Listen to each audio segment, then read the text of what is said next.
महिला आरक्षणाचं विधेयक 2023लाच मंजूर झालं आणि त्याला आम्ही सगळ्यांनी पाठिंबा दिलेला आहे. आता जे रिजेक्ट झालं, मतदारसंघ पुनर्रचनेचं परिसीमनाचं विधेयक रिजेक्ट झालं आहे.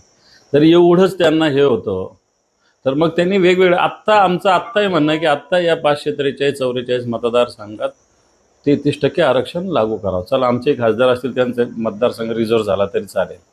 त्याच्यामुळं उगाच बोंबा मारण्यात काही अर्थ नाही आहे. हे आता भाजपचे आणि भाजपच्या पिलावळी ज्या आहे ना 2-4, त्या अशाच बोंबा मारत महाराष्ट्रात फिरणार आहे. महिला काय गोष्टी करतात. तुमच्याच राज्यात सगळ्यात जास्त महिलावर अन्याय अत्याचार आहे. आणि काय महिला आरक्षणाची गोष्ट, लाडक्या बहिणी कसल्या 71 लाख लाडक्या बहिणी कमी केल्या तुम्ही. आणि त्याच्यामुळे एकनाथ शिंदे असतील किंवा त्यांची पिलावळ असेल किंवा भाजपची जी पिलावळ असेल, म्हटलं यांनी उगाच बोंबा मारण्याचं सोडून द्यावं. यावरून बावनकुळे असं म्हणतो की काँग्रेसने महिला आरक्षणाच्या विरोधाचा खून केलाय, विधेयकाचा खून केला. खऱ्या अर्थानं भारतीय जनता पार्टी महिला विरोधी आहे. कारण 33% आरक्षण 2023ला विधेयक मंजूर झालेलं असताना त्याच वेळेस सगळे पक्ष म्हटले होते की ताबडतोब याचे लागू करा. पण त्यावेळेस भारतीय जनता पार्टीनं सांगितलं की जनगणना झाल्याशिवाय अशा पद्धतीनं करता येणार नाही. परंतु आजही आमचं असं म्हणणं आहे की पूर्णपणे या आत्ताच्या मतदारसंघाच्या रचनेमध्ये 33% महिला आरक्षण लागू करण्याला आमचा विरोध असायचं काही कारण नाही. एक अशासकीय विधेयकसुद्धा आता इंडिया आघाडीच्या वतीनं आणलं जातं. परंतु भारतीय जनता पार्टी फक्त बोंब मग ते बावनकुळे असतील नाही तर शिंदे असतील. यवतमाळमध्ये 6 महिन्यात 34 आदिवासी मुली बेपत्ता झाल्याचा आरोप भाजपाने केला. भाजपने केलं. भाजपचं सरकार आहे ना राज्यात. भाजपचं सरकार या राज्यामध्ये, या देशामध्ये जर मुली बेपत्ता होतात तर भाजपचे पोलीस काय करतात? आणि माझी माहिती अशी आहे, मी त्या भागात दौरे केले मागच्या काळात. मोठ्या प्रमाणावर गुजरातचे कॉन्ट्रॅक्टर तिथे येतात आणि या मुलींना फूस लावतात आणि पळवून घेऊन जातात, असे सुद्धा माझ्याकडे माहिती आहे. विशेषतः आदिवासी भागामध्ये अशा घटना मोठ्या प्रमाणावर घडतायत. आत्ताच्या घडीला गुजरातचे लोकांना मोठ्या प्रमाणावर गुत्तेदारी तिकडे करतात आणि त्या भागातल्या आदिवासी मुलींना फूस लावतात आणि पळवून नेतात. विजय वडेट्टीवार यांनी राणांना विश्वानी म्हणत फरार केला, तर राणांनी काँग्रेसवर हिरवे साप पोषल्याचा गंभीर आरोप केला. मला असं वाटतं दोघांच्याही बोलण्यामध्ये जे काय आहे, मला असं वाटतं आपण वातावरण खराब करू नये. ज्या काही घटना घडल्या त्याला धर्माशी जोडू नये, असं मला तरी स्पष्टपणे माझं मत आहे. पुन्हा एक भाजप कार्यकर्त्याचा आरोप समोर येते. बोरवलीतील नामांकित चष्म्याच्या दुकानात कपाळावर टिळा आणि टिकली लावण्यास बंदी घातल्याचा आरोप आहे. कुठे? बोरवली. मग काय आलं? हो, तर एक भाजपवाल्यांनी जरा त्यांचं बघा ना. त्यांच्या त्या काय कायदा आघाडीचे उपाध्यक्ष परवा त्याच्याच ऑफिसमधल्या सेक्रेटरीचा खून केला, याच्याविषयी कोणी बोलतच नाही. टिकला लावला नाही आणि टिळी लावले नाही. ज्याचा त्याचा विषय काला. टिकली लावा नाही तर नका लावू, ज्याचा त्याचा विषय. ठीक आहे, लावली पाहिजे. हिंदू मुलींनी, हिंदू महिलांनी ही भूमिका असायला काहीच हरकत नाही, असलीच पाहिजे. नाशिकच्या भोंदू खराब प्रकरणी अंधश्रद्धा निर्मूलन समितीचे अध्यक्ष श्यामानव यांनी स्फोटक खुलासा केल्याचे म्हटलं. आज घरोघरी हे जे प्रकरण पोहोचले याचे धागेदोरे सत्ताधारी पक्षाशी जोडले गेले. ही बाब जर का एकनाथ शिंदे यांच्याशी संबंधित किंवा रुपाली चाकणकर यांच्याशी संबंधित नसती तर कदाचित हे प्रकरण पोलिसांनी दाबलं असतं. मला असं वाटतं हे काही असत्य असं म्हणता येणार नाही. याच्यामध्ये अशा पद्धतीनं आत्ताचे जे गृहमंत्री आहेत हे राजकारणासाठी भोंदूबाबाचा वापर करतात. भोंदूबाबावर तीव्र कारवाई झालीच पाहिजे. पण भोंदूबाबा काही आजचा नाही आहे, वर्षभरापूर्वी का नाही झाली हा पण प्रश्न आहे. परंतु असे प्रकरणं राजकारणासाठी वापरले जातात, हे आपल्या महाराष्ट्राचं दुर्दैव आहे. पंतप्रधान मोदींनी भाषणातून आचारसंहितेचा भंग केल्याचा आरोप करत सीपीआयचे खासदार सदोष कुमार यांनी निवडणूक आयोगाकडे धाव घेतली. काय करणार नाही निवडणूक आयोग? पण निवडणूक आयोग त्यांच्याकडे नोकरीला आहे, घरगडी. निवडणूक आयोग पंतप्रधानाकडं अमित शहाकडं घरगडी आहे. कारण खरं तर मागच्या काळातच उद्धवजींनी भूमिका मांडली होती, पंतप्रधान असो यांनी सरकारी यंत्रणेचा वापर नाही केला पाहिजे. ते देशाचे पंतप्रधान आहे, भारतीय जनता पार्टीचे नेते, स्वतंत्र विषय आहे.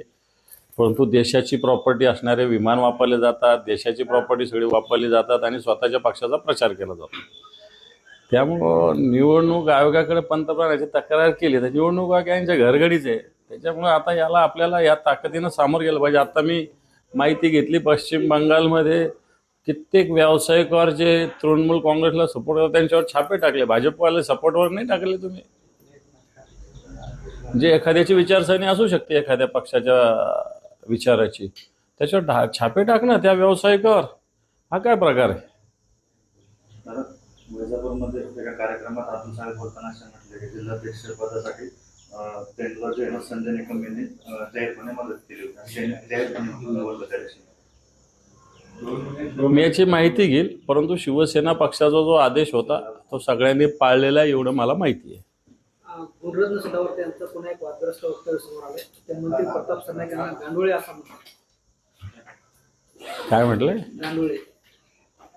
हो, ते मी पुन्हा एकदा सांगतो, भाषेचं जरासं टीका करावी. प्रताप सरनाईक काय फार दिवे लावतात अशातला काही भाग नाही. एस टीचं वाटोळच करतात आहे. आणि काय ते सदावर्तेने एस टीचं वाटोळच केलं होतं त्यावेळी ज्या मागण्या घेऊन शरद पवारांच्या घरात घुसले होते, आता त्या मागण्या घेऊन जरा एखादं देवेंद्र फडणवीसांच्या घरात घुसलं पाहिजे गुणवर्त सदावर्तेने.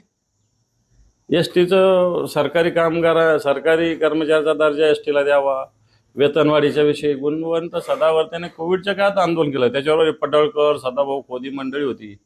शरद पवार साहेबांच्या घरात घुसले तर काही संबंध नसतात. मला असं वाटतं आता या लोकांनी फडणवीसांच्या घरात घुसलं पाहिजे या मागण्यांसाठी. प्रताप सरनाईक काय बावलं आहे?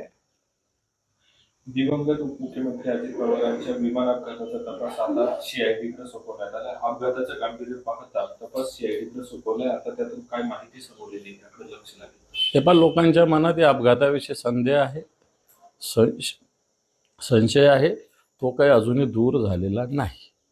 हा संदेह, हा संशय दूर करण्याचं काम केंद्र आणि राज्य, कारण याच्यात केंद्राच्या तपास यंत्रणाचा सहभाग आहे, राज्याच्या तपास यंत्रणाचा सहभाग आहे, यांची जबाबदारी आहे. नाशिक धर्मांतर प्रकरणावर बोलताना अमृता फडणवीस म्हणतात की मी ऍक्सिस बँक मध्ये असताना माझ्यासोबत देखील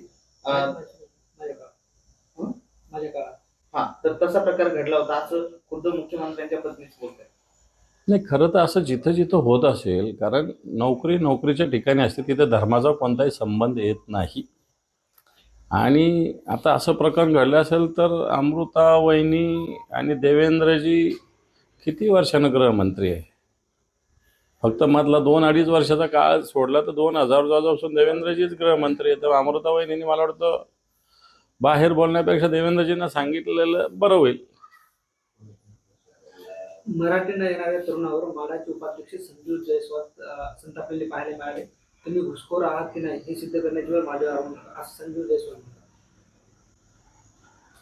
मराठीच्या अँगलने ते झालेलं नाही. मला वाटतं संजीव जयस्वाल अंबानीची ती योजना आहे, अंबानीची पालखी तिथं ओढण्याचा पूर्णपणे प्रयत्न करतात अशी आमच्याकडे माहिती आहे. नागपुरातून घटना समोर आली. नागपुरातील फिक्री नावाची एनजीओ चालवणाऱ्या रियाज काझीने आपल्या एनजीओ मध्ये काम करणाऱ्या मुलींना रोजा ठेवणे आणि नमाज पठण करण्यास दबाव आणल्याची माहिती. नाही, असं कोणी बळजबरी कोणत्याही धर्माविषयी जर बळजबरी करत असलं त्याच्यावर कारवाई झालीच पाहिजे. आणि हे प्रकरण आताच का होतात आणि आताच का उघड येत आहेत? मग देशाचे राज्याचे गृहमंत्री झोपलेले आहे का? भारतीय जनता पार्टीच्या काळात हा प्रकार का होत आहेत हा पण प्रश्न आहे ना. अमरावतीतून असं एक प्रकार समोर आलाय. 65 वर्षीय हिंदू महिलेवर 22 वर्षीय मुस्लिम मुलांना बलात्कार केला. मला वाटतं उत्तर तेच येईल की असं करणाऱ्यांना चांगली कठोर भर चौकात उभा करून फासावर लटकवलं पाहिजे. अमरावती परटवाड्याचा सेक्स स्कॅन्डल मधला जो आरोपी आहे त्याची थार गाडीतला व्हिडिओ, थार गाडीची सवारी, गाडीत पिस्तूल, 3-4 आयफोन आणि पैशांची बंडल देखील त्याच्यात दिसते. पैसे असेल वगैरे हे तर स्वतंत्र ज्याचा त्याचा विषय कोणाकडे काय असतील आपल्याला त्याच्याशी घेणं देणं. पण अशा पद्धतीनं शस्त्र असतील ते अवैध असतील किंवा वैध असेल तरी ते कशासाठी दिले आणि अवैध असेल तर ते त्याच्याकडे कसे आले हे प्रश्न आहेच. आणि मला वाटतं या शस्त्रास्त्रांचा वापर करून हिंदू मुस्लिम अशा पद्धतीनं जाणीवपूर्वक भेद करून जर अत्याचार अन्याय केला असेल तर अशा माणसांवर कडक कारवाई झाली पाहिजे. नागपुरात धार्मिक चालीरीतींचे पालन करण्याचा एनजीओच्या कार्यालयातील तरुणीवर दबाव झालं ते. जयकुमार गोरे म्हणताय योग्य ऑपरेशन होईल आणि त्याचे परिणामही दिसतील. सोलापूरातल्या ऑपरेशन टायगरवर जयकुमार यांची प्रतिक्रिया आहे. जयकुमार एका जिल्ह्याचं काम करणारे आहेत. फार मोठं राज्य किंवा देशाविषयी त्यांनी बोलू नये असंच मला वाटतं.